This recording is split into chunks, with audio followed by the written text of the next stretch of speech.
Hello my friends, I am Dr. Bri and I have a very special workout for the male part of my audience. So this is a pelvic floor workout for men. And this is my husband. Hello. Who has generously agreed to do this with us today. Now this particular workout is more for strengthening, coordination, and control. Great for sexual health, for stamina, for endurance, for all of those things. Now, if you are dealing with pelvic pain and tension, then I would actually prefer for you to watch some other videos. I have a playlist dedicated to pelvic pain and tension that would be a better starting place. I also have a program designed for men called Overcome Pelvic Pain. That would be a good starting place too. But if you are really more in the market for strengthening, coordination, and control, let's go ahead and get to the workout. So start on your hands and knees, and I will show you from the side, and Chris will show you from the front. We're going to start with cat and cow pose. So I want you to go ahead and hold the pose for, 3 or 4 seconds in each position. So this cow spine is where your back is arching down toward the ground, and then the cat spine is when your back is arching up toward the ceiling.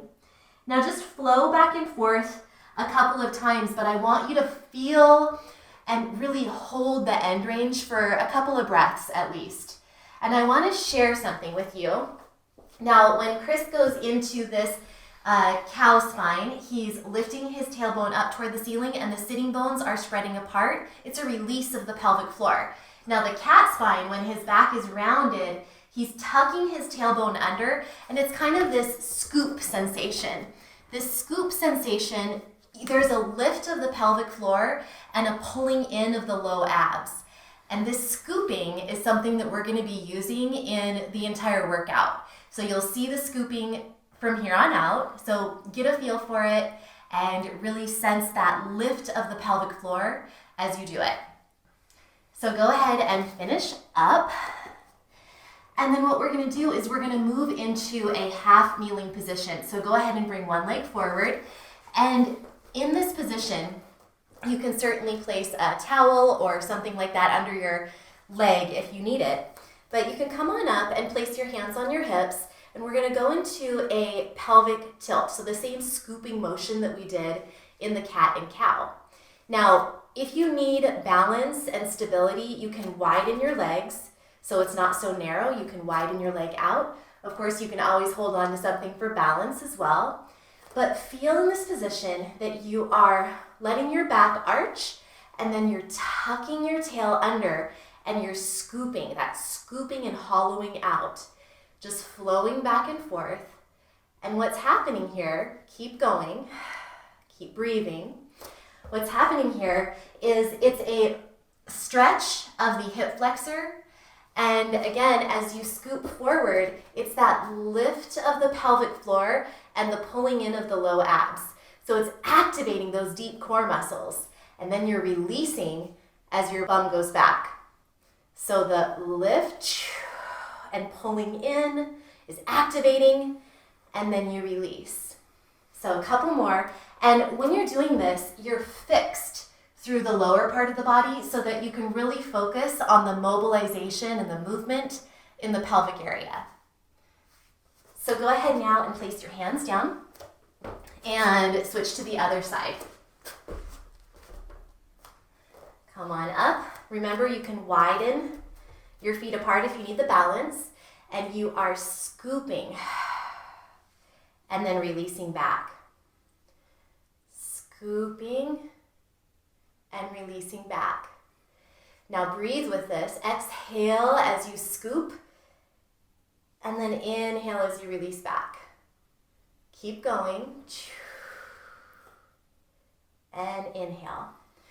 So these scooping motions are again starting to wake up the deep core, wake up the pelvic floor, stretch out the hip flexors, improve endurance, improve strength of the entire deep core, and it just feels good.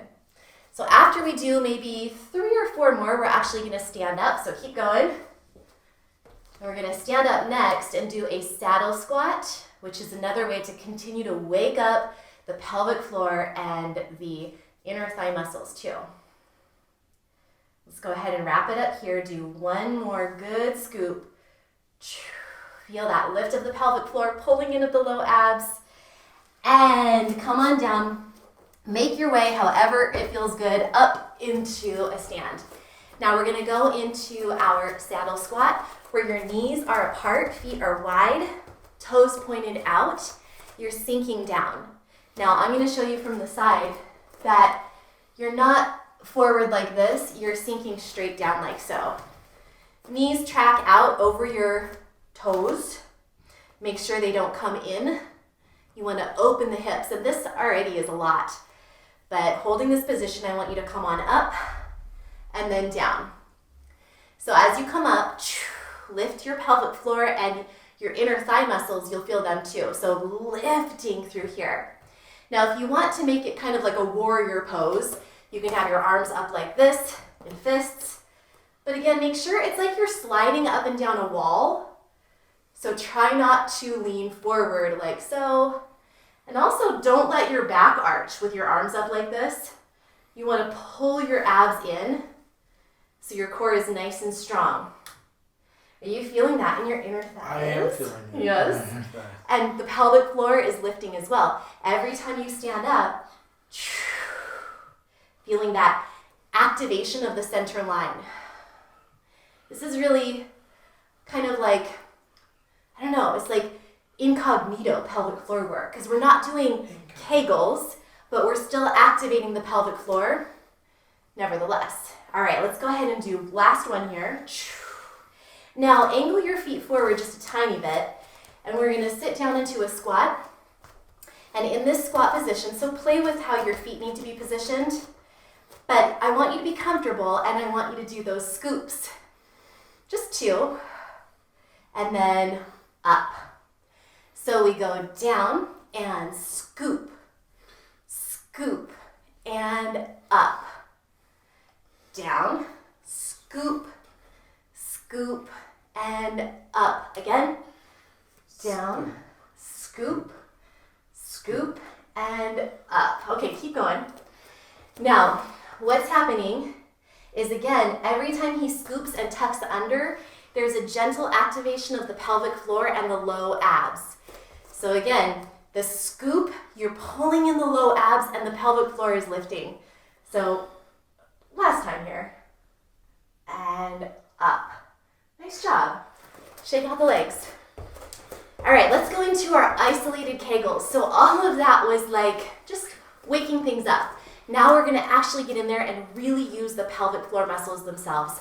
So begin by actually releasing the pelvic floor. Now this is weird, but releasing your toes and your feet can actually help release the pelvic floor. So think about lifting your toes up off the ground, spreading them out, and letting them just relax into the floor. Interestingly enough, a tight clenched toes can lead to tight clenched pelvic floor muscles. And we want everything to be released so that we can really strongly contract and then release. So what we're going for is a lift of the pelvic floor muscles, the muscles that sit at the base of the pelvis. So feel as if you are pulling in and lifting up those pelvic floor muscles. You're gonna do this on your own count, and you're not gonna be able to see Chris doing anything because it's all internal. But you can feel as if you are closing off your openings of the pelvic floor. So closing off the urethral opening and the anal opening. So you can think of stopping the flow of urine, or you can think of stopping the passing of gas, or you can think of almost like lifting your testicles up into your body. It's kind of a sensation that we can go with. Yes. Or a feeling of even lifting the penis.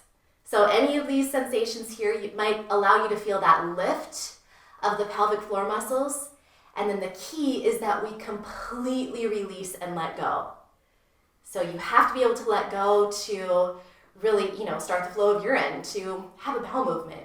To have satisfying sex, you need to be able to contract but also release. So it's really important to have both the contract and the relax. So now that we have done a few Kegels, let's go ahead and spread our legs nice and wide. And after all that activation, let's let this go. So big lion's breath. I want you to bend your knees, hands on your thighs, and stick your tongue out. And come on up. 3 more times. Keep going. Last time. This releases anxiety, tension, emotion, and there's a lot of that that's associated. Shake it all out. There's a lot of that that can be associated with sexual health issues and pelvic health issues. So just releasing the jaw, releasing that tension can be really, really helpful. All right, roll those shoulders back, and let's go into malasana, so a deep squat stretch. What you're gonna do is sit down, maybe take a couple of stretches with your hands down on the ground and just lift your bum up toward the ceiling. Toes are turned slightly out to the side. And what we're gonna do is end up sitting down into a deep squat. Now, I don't want you to be roundy and hunchy like this. I'd like you to be lifted. And if you need to be sitting on a yoga block or a stool, that's totally fine. Arms are in between your inner thighs, so you're really opening through the knees. Toes and knees are both trekking out. And in this position, do 3 to 4 Kegels. So go ahead and go for it. The squeeze and lift of the pelvic floor, and then the full release. And this position is nice because you can really feel that complete release. Yes. He's a good guy. All right, do a couple of more, and we're almost done. We're just gonna do some stretches to release and let go after this. So finish up, couple more Kegels. On this last one, maybe hold it. Hold it for 5 to 6 to 10 seconds. Hold it, hold it, hold it, hold it. Lift, lift, lift, lift, lift. And then fully release. All right, hands down. Come on down. And let's go onto the back for, just stir the pot. Stirring pots. So come on, well, I'll just let you do it. So come onto your back and hold onto your knees and just swirl your knees around, stirring the pot. And that just kind of loosens up the hip joints, lets it all go. And then our last move that we'll finish up with is the frog stretch. So thread your hands between your legs, holding onto your ankles or even on the outsides of your shins. Or if that's too much, you could also hold on underneath your knees, just so that you don't feel like it can be a lot of a stretch, a big stretch of your inner thighs. But this position, it's really important just to breathe deeply, down low, down into your pelvic floor, your pelvic basin, and just totally, totally relax. Breathe down into your perineum, that area way down low, just let go. Again, the relaxation is just as important as the contraction when it comes to pelvic health and control of the pelvic floor muscles. So I'll leave you in this pose, and thank you again, honey, for doing this with me, and I will see you all next time. Thank you so much. You can you can sit up. All right. Thank you so much for watching, and as always, remember, eat clean, move every day, and you will shine brighter. And pelvic health is for men and women, so please don't forget to do this workout. It's gonna improve things. True story.